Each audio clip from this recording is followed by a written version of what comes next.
বাংলা নাটকের আলোচিত অভিনেত্রী তিনি। তার রূপে অভিনয় মুগ্ধ তরুণ প্রজন্ম, এমনকি পুরনোরাও তাকে বেশ পছন্দ করেন।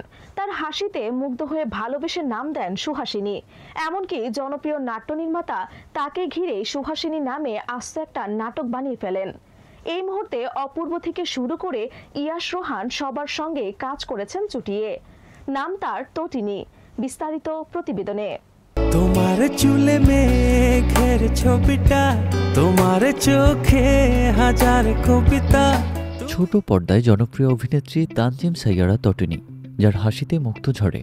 অভিনেত্রীর সাবলীল অভিনয়, মায়াবী মুখশ্রী আর হাসিতে মুগ্ধ দর্শকরা। প্রায় সবসময় সামাজিক যোগাযোগ মাধ্যমে শেয়ার করেন নিজের সব নজরকাড়া ছবি। তাতেই হুমড়ি খেয়ে পড়েন তার ভক্তরা। তটিনী নামের অর্থ নদী, নদীর মতোই বহমান সে। বাংলা নাটকে সে নির্মল স্রোতে বয়ে যেতে এসেছে, অথচ তার অভিনয়ে আসার কোনো ইচ্ছাই একদম ছিল না।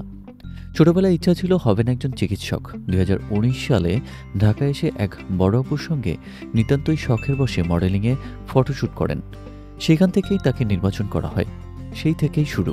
অনেকগুলো বিজ্ঞাপন করে ফেলেছেন ইতিমধ্যেই। ওয়েব সিরিজের তকদিরে ছোট্ট চরিত্রে দেখা গেলেও মুখ্য চরিত্র প্রথম অভিনয় চরকির ফিল্ম কল্পনায়। তবে এটা মুক্তি পাবার আগেই তটিনীতে মুগ্ধ হয়ে ওঠেন হাজারো দর্শক। শুধু নাটকেই নয়, তটিনী এখন ওটিটি সিনেমাতেও অফার পাচ্ছেন। অভিনয়ের বাইরে রংতুলির ছোঁয়ায় চিত্রকর্ম আঁকতে পছন্দ করেন। গানটা খুব গাইতে পারেন। মাঝে মধ্যেই ফেসবুকে নিজের খালি গলায় গানের ভিডিও ছাড়েন, যাতে শ্রোতারা পছন্দ করে বিভিন্ন মন্তব্য করেন।